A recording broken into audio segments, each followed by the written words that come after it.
Oh, I'm talking to myself. Okay. I hope everyone in the room can hear me. Sorry, I was introducing Rasheed to myself and everybody in the room. Uh, anyway, again, Rasheed has been an exemplary fellow and again has been on the Washington State Medical Board of Trustees, uh, been involved in the underrepresented residents and fellows at the UW, has done quite a bit of scholarship at the Critical Care Trials Network, also SPECT and transplant, and is actually really taken on a keen interest in cardiac CT, which is wonderful, which is maybe one of the reasons why I'm standing up here today. He will be graduating and will be going back a little bit closer to family in Grand Rapids, Michigan, and we will miss him terribly. He is going to be talking to us about something that a lot of us do quite a bit, and the landscape's been changing as far as hypertension goes. And so we see not only what's old, but what's recycled, and then actually what's new, because there's some exciting things. So without further ado, Rasheed. Thanks so much for that warm introduction. Thank you all for being here in person, and for those on Zoom, I appreciate the attention. So I'm going to be talking about hypertension like we just talked about. I'll be going through a brief guideline review and some updates on emerging management options for us. Go ahead and get started. I have no disclosures. Sorry. So I'm going to try to help us recognize the most up-to-date evidence and guidelines for hypertension and discuss some secondary and resistant hypertension studies. We'll talk about recent and upcoming hypertension drugs as well as renal nerve denervation. I will also be highlighting the evidence behind the guideline-directed strategies for hypertension control. I'll add a disclaimer here that this presentation is not meant to be a comprehensive review of the hypertension guidelines, but instead it's meant to just highlight and emphasize as well as add commentary to what we already know. So start with why we care. What we've noticed is that cardiovascular disease death saw a downtrend in the 80s and 90s as our preventative efforts improved and we identified risk factors better. We've seen kind of a recent uptick in CVD attributable deaths in the last decade or so due to the aging of the population, the obesity epidemic, and potentially some impact of the COVID pandemic as well. And we know that hypertension plays a non-trivial role in the overall burden of CVD. And as we learned from our visiting professor from 2 weeks ago, blood pressure management, it's right in the center of this, our risk management tools for CVD overall. More on why we care. The evidence from clinical trials over time has kind of painted a very clear picture for us. We've seen a consistent linear correlation between the lowering of blood pressure and the risk of major cardiovascular events, as highlighted by this graphic from 2021 from the BP lowering treatment trialist collaboration. We do notice the SPRINT trial here, which one of the very important studies for us in hypertension management, where they saw a significant reduction in blood pressure, leading to significantly lower risk of major cardiovascular events. Interestingly, when data on long-term follow-up following SPRINT was presented in 2022, we appreciated that although during the trial and observational phases, the patients had significant reduction in their blood pressures, actually, as the study concluded, the patients started to have a drift back upwards towards the baseline of their blood pressure. And what came of this was that they actually saw that the primary outcome risk actually went back to baseline when the blood pressure went back up. So I repeat, when the blood pressure goes back to baseline, the risk goes back to baseline. So we need to do a better job of making sure that once we get our patients' blood pressure controlled, we need to keep them controlled for long term to give them the maximal benefit. And the problem with blood pressure control is multifactorial. It boils down to issues related to both therapies as well as how we monitor and assess blood pressure. This image is from a 2019 review of the treatment of resistant hypertension. It's highlighting what factors actually cause people to have elevated blood pressure and what they were calling pseudo-treatment resistant hypertension. And there's plenty of other data around this, the issues of inaccurately measuring blood pressure or undertreating our patients, or our patients not taking the medications that we thought we prescribed for them. So I'm going to talk briefly about a couple of recent trials on hypertension. So I'm going to start with this Aspirit trial from China, which was published in The Lancet in July of last year, which was an open-label, blinded, randomized control trial of over 11,000 patients, including 4,000 or more patients who were diabetic patients, which is unique because in the SPRINT trial, there were no diabetic patients in that study. This study also included patients with prior strokes, which were also not included in SPRINT. The standard arm was a goal of less than 140 systolic blood pressure, and they achieved 134, while the intensive arm was less than 120 and achieved 119. What they saw in the study was that major vascular events was significantly lower in the patients who were in the intensive arm, and diabetic patients in the study had comparable outcomes as well. And also out of China, BP Road was a study published in the New England Journal of Medicine at the end of last year, RCT, with 12,000 patients who had diabetes. And again, they had a standard versus intensive goal. And what they noted at 12 months was the primary outcome of composite of non-fatal stroke, non-fatal MI treatment, or hospitalization for heart failure, or death from cardiovascular cause. There was a significantly reduced burden of that in those in the intensive arm, which is all intuitive and makes sense to us.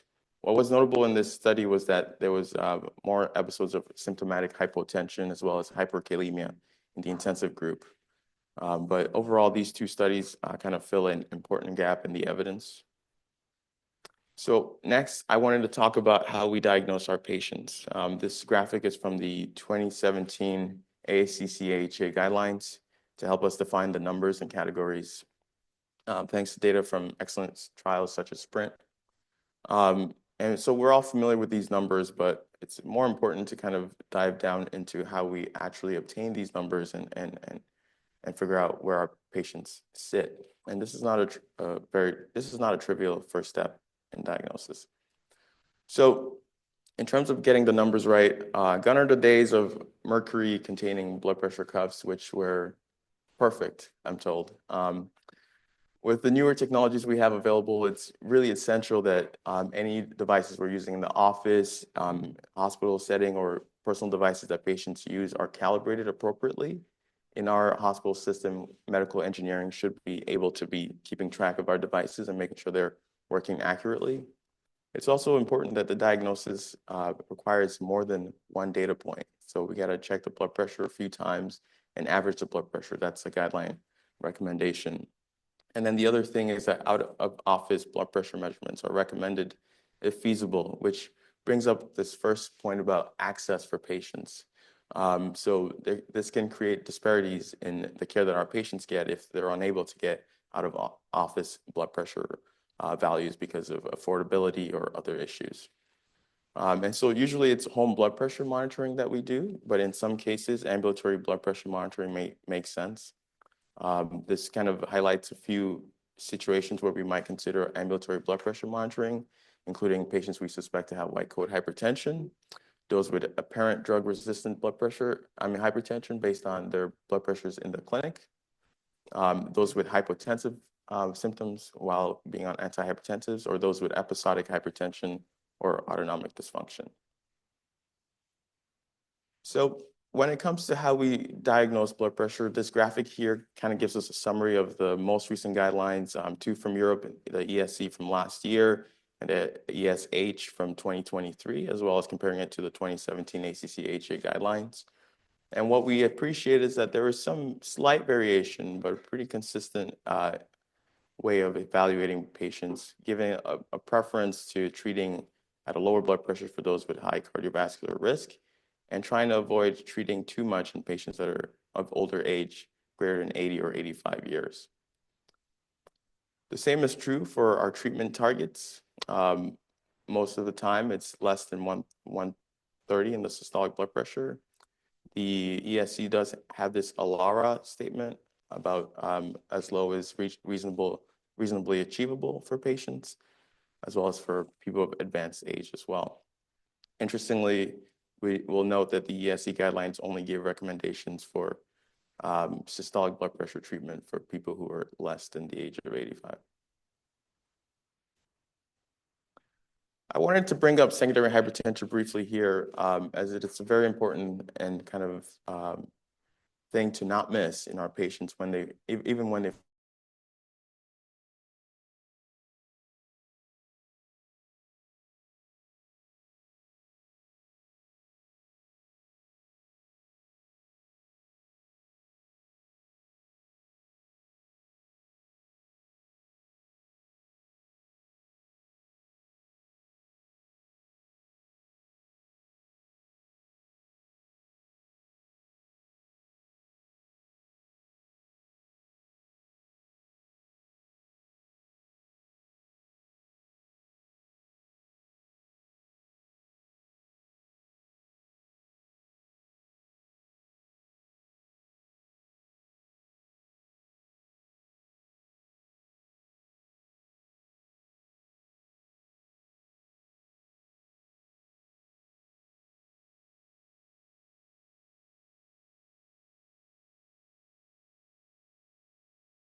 Right, sorry for that brief intermission. We were talking about OSA and the fact that treating OSA doesn't necessarily treat the blood pressure.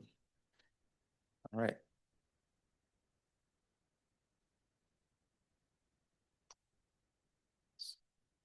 All right, so now we'll talk about the management of blood pressure.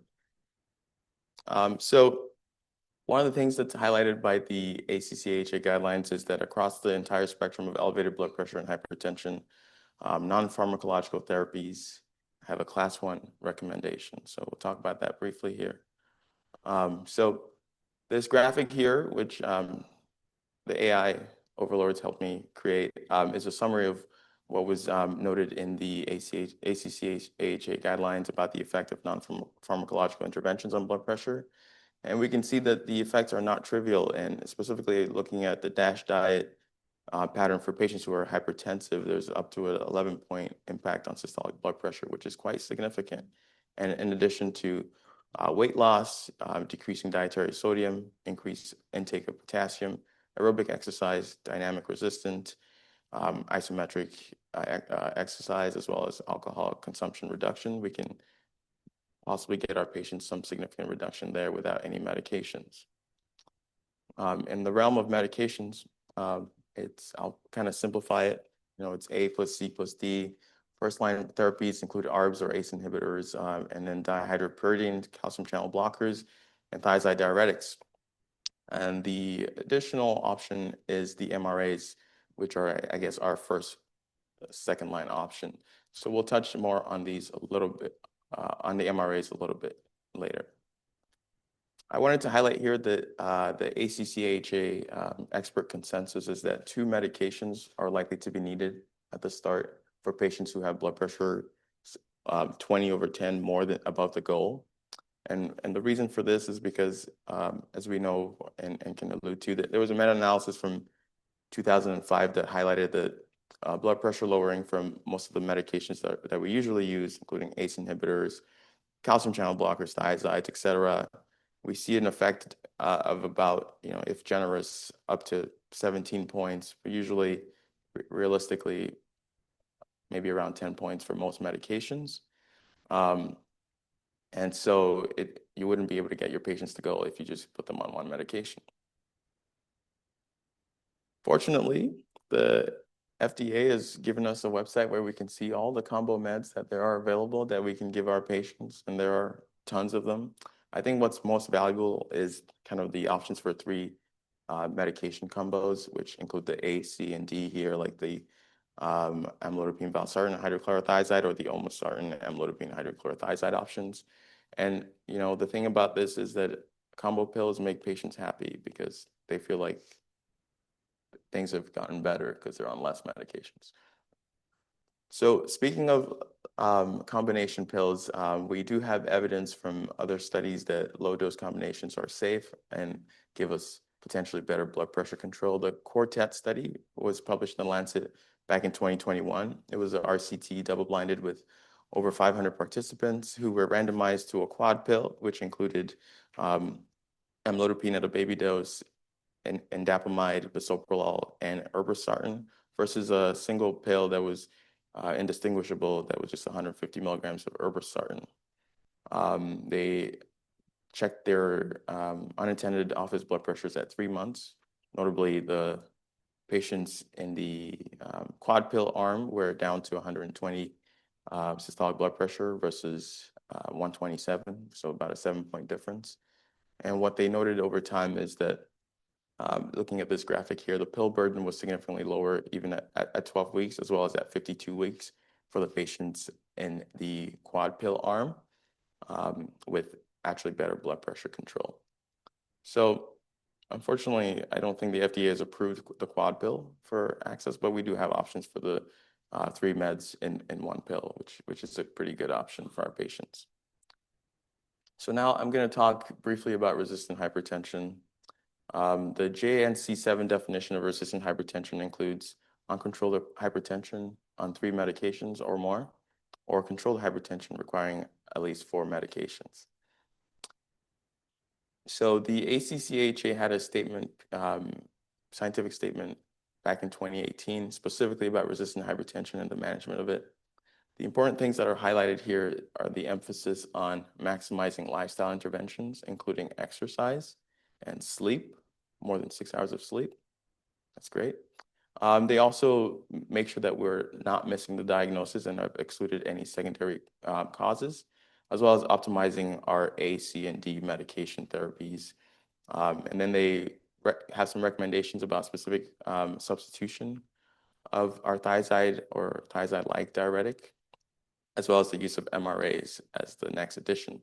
Then they have several other steps that are kind of expert opinion on what we could also add, and they included things like the addition of a beta blocker, potentially a calcium channel blocker or an alpha agonist, hydralazine, and minoxidil. When patients get to these stages, there's really have an intense blood pressure condition. So I wanted to highlight, just talking about exercise, a study that came out of Portugal, which showed that supervised exercise is actually effective in resistant hypertension. The ENRICH trial from JAMA Cardiology in 2021 was a prospective two-center trial, like I said, in Portugal, that was single-blinded and had 60 patients that were randomized to either 40 minutes a week for 12 weeks of monitored exercise versus usual care. What they noted was overall about a 7-point difference in their systolic blood pressure and a 5-point difference in the diastolic blood pressure with this intervention. What I'll note here again, another issue with access is that patients who weren't able to fit 40 minutes of exercise into their schedule at a center were not able to be part of the study.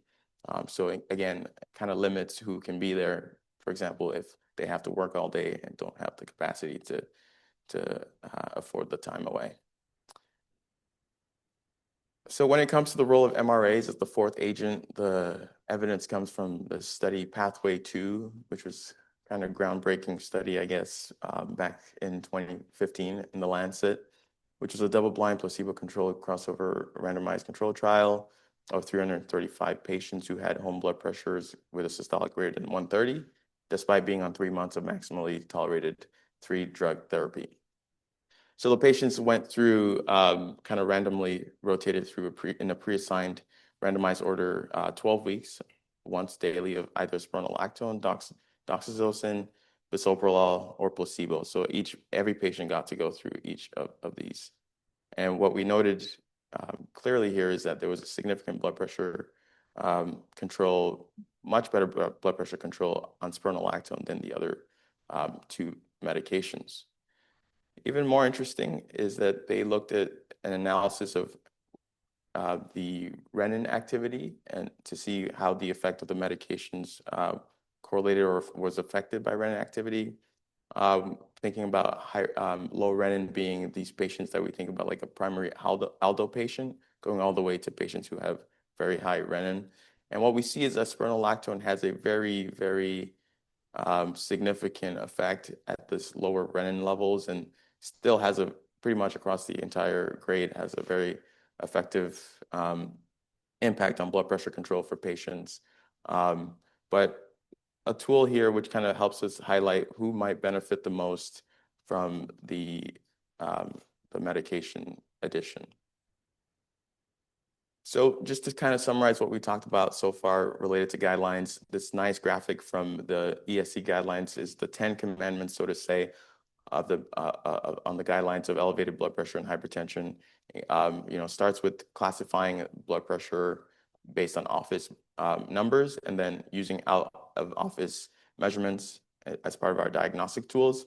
And then it talks about risk assessment and assessing where our patients with elevated blood pressure fall. For us in the US, I think the use of the PREVENT tool over time is going to kind of catch on for our risk assessment.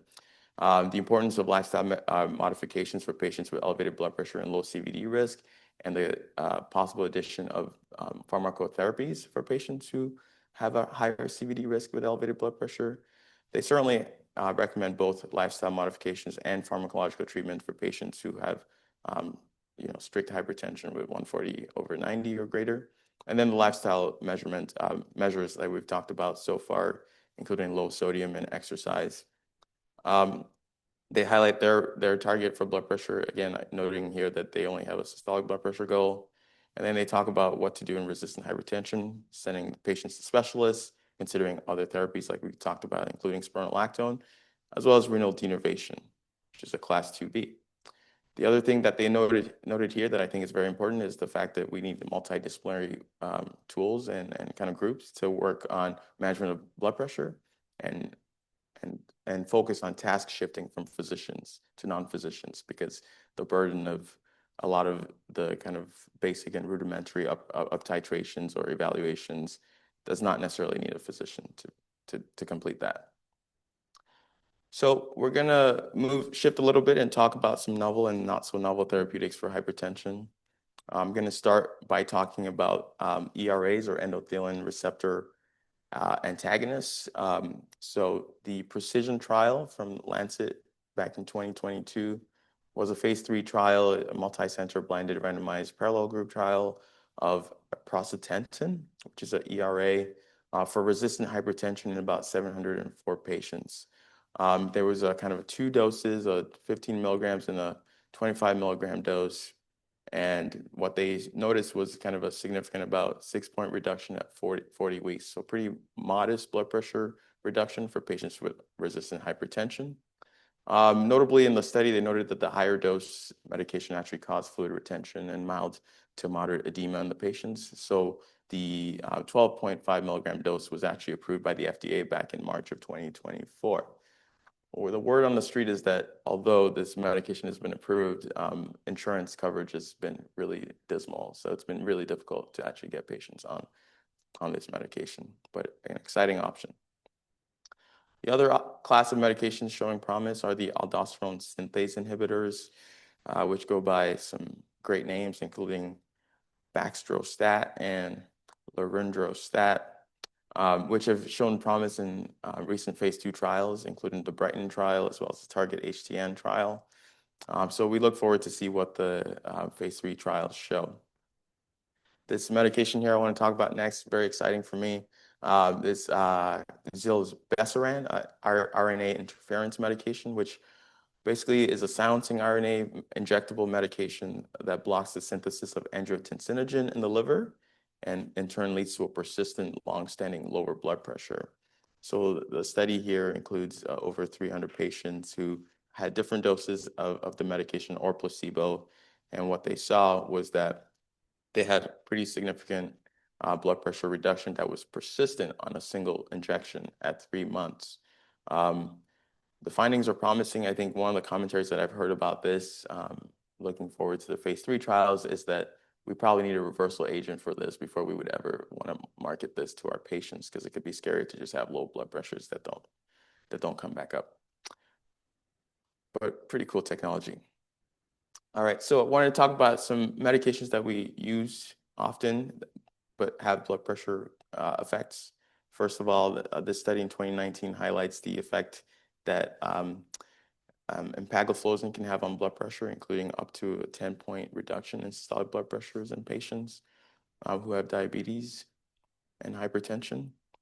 Semaglutide also is highlighted in this European Heart Journal study from last October, looking at patients who were in the step 1, 3, and 4 trials, and looking overall at the cohort, having about a modest 5-point reduction in systolic blood pressure from semaglutide. There was also, interestingly, a randomized trial of the effect of bariatric surgery on blood pressure after 5 years, and this was published in JACC last year, and randomized patients with hypertension on 2 or more antihypertensives. On average, they were on 3 medications, mostly females, relatively younger age, with BMIs around 37, to Roux-en-Y gastric bypass versus continued medical therapy. And after 5 years, what's interesting to note is that the burden of antihypertensive medications was significantly reduced. About half the patients that actually had remission of their hypertension, they were on significantly less hypertensive medications, 0.8 versus almost 3. And the BMI obviously reduced quite significantly with the surgery. They concluded that obesity should be treated in hypertension scenarios, which I think we can all agree with. And then they thought that bariatric surgery is an effective and durable strategy to treat hypertension in patients with obesity. Perhaps losing the weight would cause the effect regardless of the modality. They didn't test that, but we suspect that that would be true as well. All right, so now I'm going to talk about renal denervation, and this is an exciting topic for me to talk about. So I have a few more slides on it than some of the other therapies. So what we know is that the sympathetic nervous system overactivity contributes to the development and progression of hypertension. And basically, renal denervation aims to interrupt afferent and efferent sympathetic nerves in the adventitious and perivascular tissue of renal arteries, and by that allow for hopefully less sodium retention and probably better blood pressure control. The ESC guidelines, like we kind of just alluded to in 2024, have given renal denervation a class 2B recommendation in the right patient. So we'll talk a little bit about what the evolution of the evidence for renal denervation has been.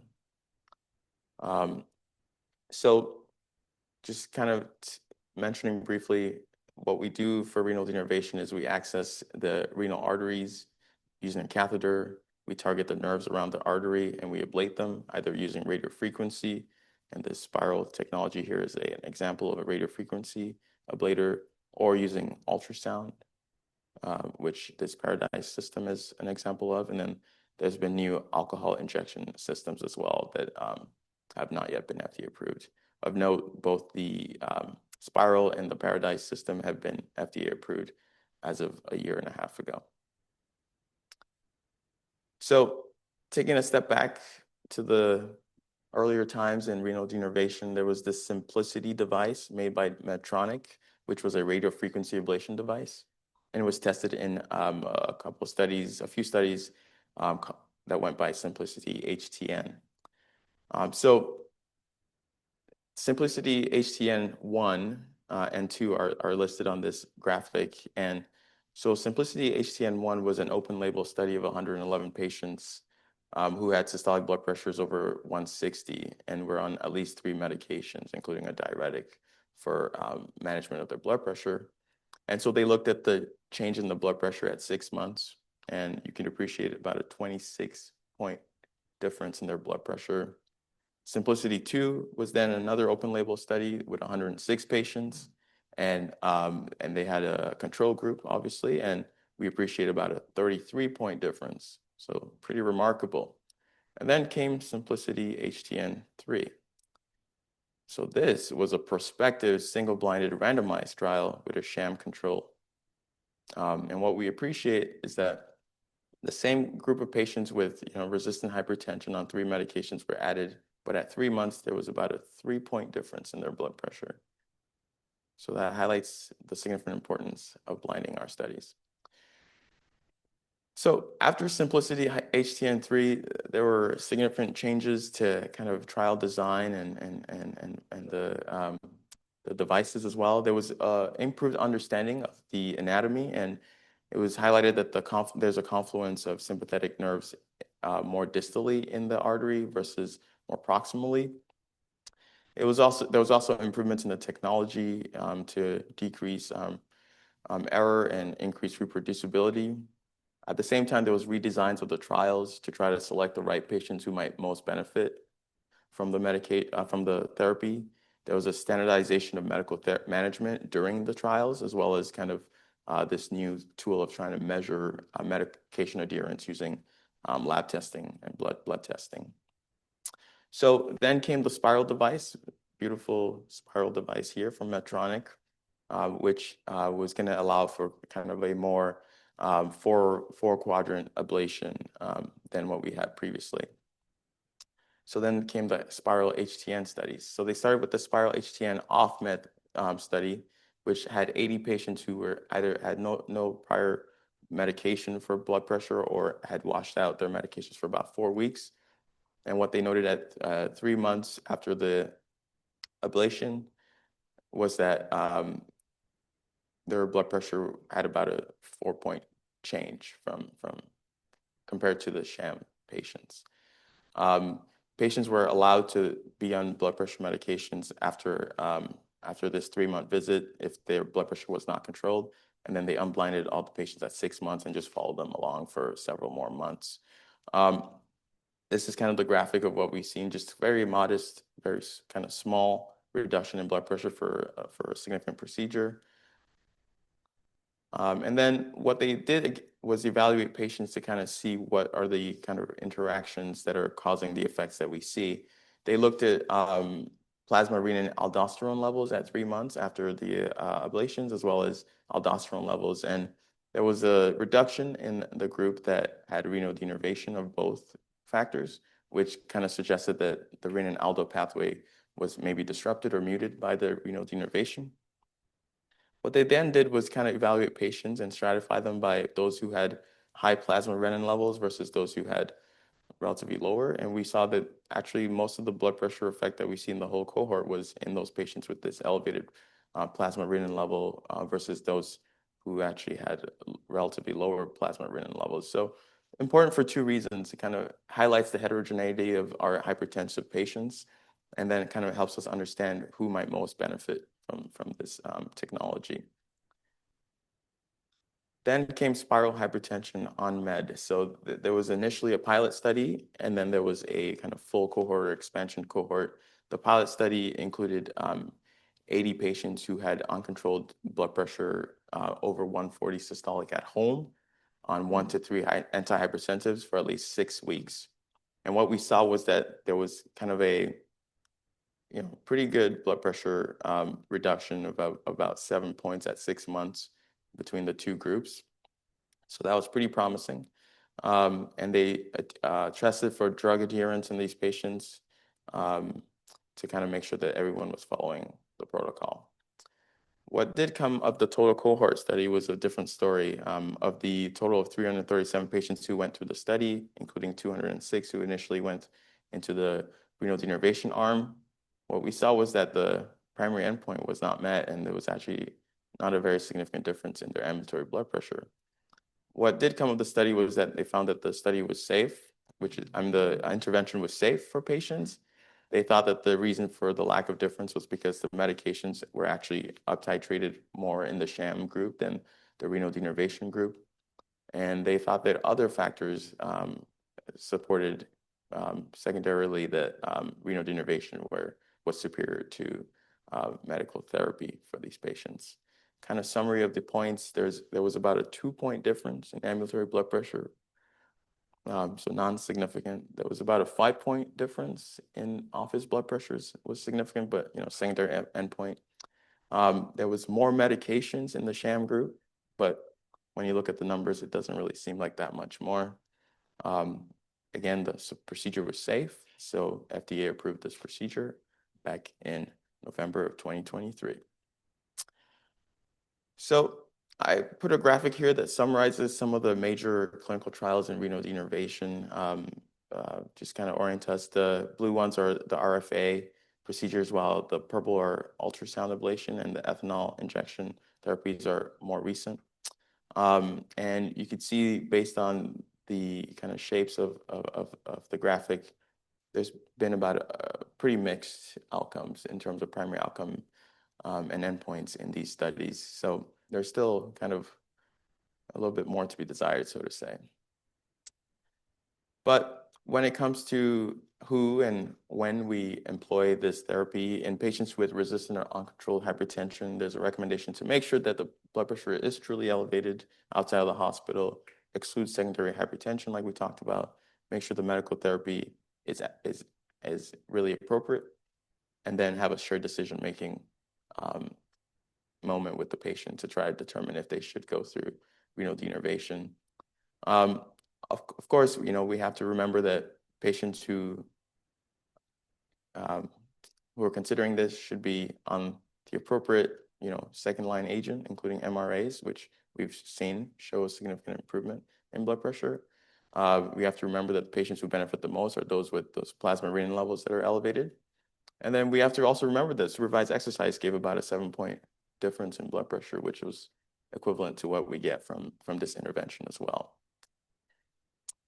So I wanted to bring up quickly that we have the privilege of having our own local proceduralist providing renal denervation over at Northwest Campus. Dr. Ala Ayub, as of 2 months ago, started this program. And he shared with me that the appropriate patients to be kind of referred are those who continue to have uncontrolled blood pressure despite being on 3 or more meds, including a diuretic. And then those who cannot tolerate additional medications or doses due to side effects, who have suitable renal anatomy, at which he can determine, as well as a GFR greater than 40. And these are consistent with where the ESC guidelines and recommendations are at this point as well. All right.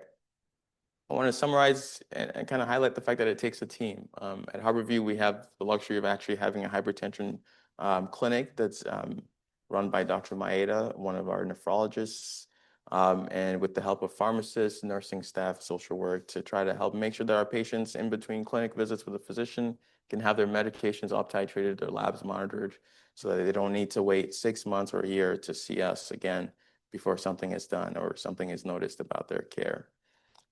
I did want to close by highlighting this graphic here that was presented by the AHA and AMA regarding the implementation strategies for blood pressure management in the United States.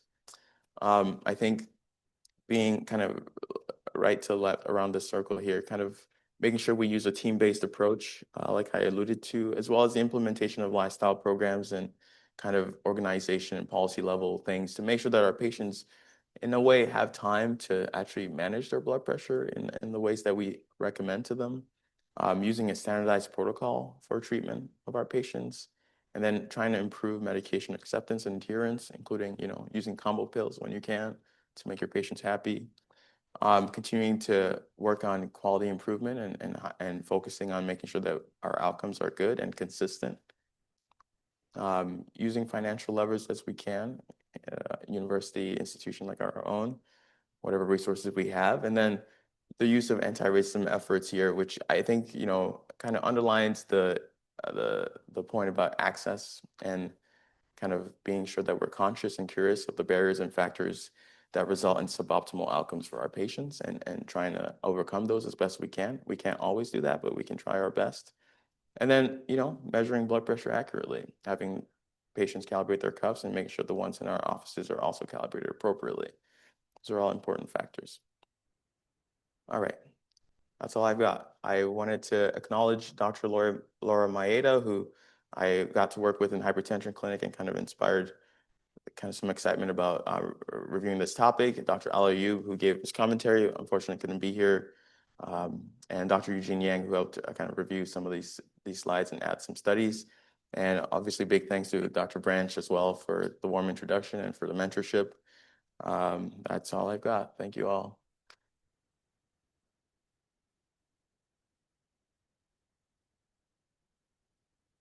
So a really excellent tour de force through the world of hypertension. So with that, I'll go ahead and open up for any questions. And if there aren't, I'll go ahead and start. But any questions to start? Dr. Roth. Yeah, really lovely talk and such an important topic. I will emphasize that high blood pressure is the leading global health risk, not just cardiovascular, the leading global health risk for everyone. And a comment about zilebesiran, which I share your sort of interest in this really cool new technology. There is a reversal agent that they've developed that you can give the patient when they come in hypotensive. And similarly, so my question is sort of a technology question, which is about blood pressure cuffs. Insurance doesn't cover blood pressure cuffs for our patients. There's a huge barrier to both getting access to them, and then once you have them, they don't always work right. Did you investigate or learn anything about some alternate technologies for measuring blood pressure? There's a lot of interest in wearables and other things that might allow us to detect or screen for high blood pressure. I'm curious if anything like that is on the horizon. Yeah, that's a good point. And I didn't explore that specifically, so I don't really have much to add, but I do recognize that. And I feel like, I used to have clinic at the VA, and obviously all the patients there could get whatever resources they want. But I feel like in some cases we are able to get patients blood pressure cuffs because it's part of the guidelines for them to have blood pressure monitored at home. So, I think that there might be workarounds, but yeah, I think I've seen some mild evidence that there are some new technologies. I don't know how accurate they will be, and I don't really know the details of them as of now. Yeah. All right. Other questions? Yes. Okay. Excellent talk, Rasheed. I had a question about the combo pills and your experience with them. Are they typically available at the pharmacies when you've prescribed them, and are they affordable, covered by insurance? Yeah, actually, yeah, they're quite available, and usually when you want to prescribe them on, for example, on Epic, you have to look through the database. Once you type in the name of the medication for it to come up, they don't usually come up as combos. But in my experience of prescribing them, they're actually quite easy to get, and they're pretty cheap, comparable to just the single pills and whatnot. Yeah, I think patients like the idea of being on less medications, even though they're on more medications. Read and then Larry. Great talk, Rashid. I have a question regarding the diabetic medicines impact and things like that. Do you know what the mechanism is of the lowering of the blood pressure? Yeah, so I think it's a little bit complicated, and some of the effect of the medications has to do with the other metabolic effects it has, like medications that cause reduction in weight. But specifically for empagliflozin, I'm not completely sure how we understand, other than the diuretic effect that's mild, of how it causes lower blood pressure. So for those type of medicines, are the blood pressure effect independent of like weight loss or things like that? No, I don't think they were excluding I see. those effects. Thank Yeah. you. Larry. Yeah, again, a great discussion, great talk. Back to the polypill conversation. There's also data showing that you get improved compliance when patients have to take fewer medications, correct? They also like it, I suppose, but you get better compliance. But my real question in using those is, do you start the polypill to begin with, or do you get them on stable medications, then switch to a polypill? Because the problem I have with the polypill is then titrating those fixed doses in those pills. But your thoughts about that? Yeah, I think that's a great point. So, when it comes to when you first start treating patients with blood pressure, with hypertension, thinking about how far you have to go is a really good point to help decide what to do first. I think that combo pills that are two medications are relatively easier to titrate, because they maybe have like 2 or 3 ranges of dosing, which is equivalent to what you would do for titration anyway for a single pill. But I would start with a polypill, maybe with 2 agents, if the patient's blood pressure is over 150. And then, but in the case where your patient is already, started on a single pill, ends up on 3 medications, I think then being able to switch them, it's easy. It's going to feel good for the patient, even though really nothing has changed. But I think that's also something to consider and always to be looking out for, to say, oh, my patient has been on a stable dose of 2 or 3 medications. I can just put them on the polypill. I just want to add to your comment, Larry. There is very clear evidence that physicians do not titrate blood pressure medicines after they start them. So while all of us might do it, the benefit of starting people on the polypill is really to address not just the issue on the patient side, but the issue on the provider side too. I just want to highlight that Dr. Yang here has commented that he just published a review on new cuffless blood pressure technologies that's non-validated, but it's in the JAMA network. He's put a link in the chat, and I'll copy that out somewhere. Do you want to go on audio and tell us? Yeah, Dr. Yang, do you want to tell us a little bit about it? Unmute and tell us about that.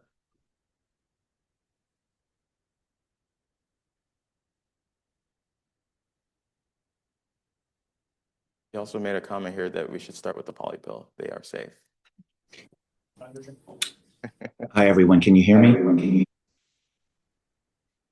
Can you guys hear me? Yes. Okay. Yeah. So Greg's point about the new technology. So in fact, in this review we published in JAMA Cardiology a few days ago, one of the potential benefits of the new technologies may be that they may be less expensive. So in a study that was done in Australia, when they surveyed cuffless devices that were available on the market, they're about 40% cheaper than validated blood pressure standard cuff devices. So there is the potential that the devices could be less expensive, but really the point of this paper was to highlight that we don't have specific validation protocols for them. Thank you for that comment. I noticed Dr. Linker made a comment about some cases where he's seen patients referred for resistant hypertension, and the reason is because they were taking their once-a-day medications at night instead of during the day, and the medications have a half-life less than 12 hours. And we have some ways of kind of working around that. For example, we think about losartan as a medication that has a relatively short half-life. Either prescribing it twice a day or using a longer acting ARB like olmesartan might be the better option for our patients who are having issues with this. And it's sometimes hard to even pick up that patients have hypertension because sometimes it's at night and it's not when they're in the clinic checking their blood pressure.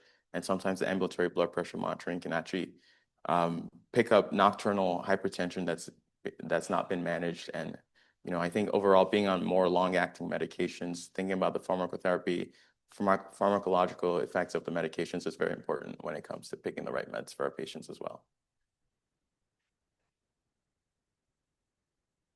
Another question, Shauna. Thanks, Rasheed. That was a great overview of hypertension management and where we're at today. I was wondering if you could comment on how do we promote adherence to lifestyle changes? I find this to be one of the hardest things, and I often find that patients need more of a coach, and I feel as physicians, we don't do a great job of doing that. Yeah, I think that's a great question, Shauna, and the important point is that it shouldn't be your job.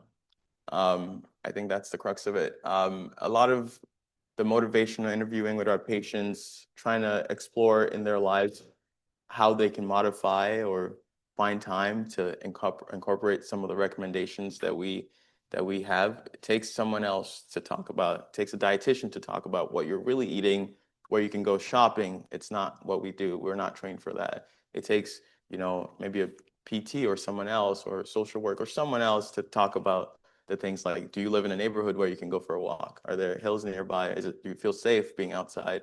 Is it culturally appropriate for you to be outside? These are all very important things, but it's not really our job. And unfortunately, it falls on us most of the time because we don't have these resources, and we do what we can. We try to be aware and think consciously about the person in front of us and try to meet them where they are at, but it's limiting if you try to do it on your own.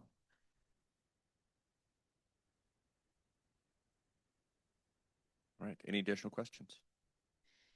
All right. That'll bring us close to time. Rasheed, thank you. And thanks to everyone for coming to Grand Rounds.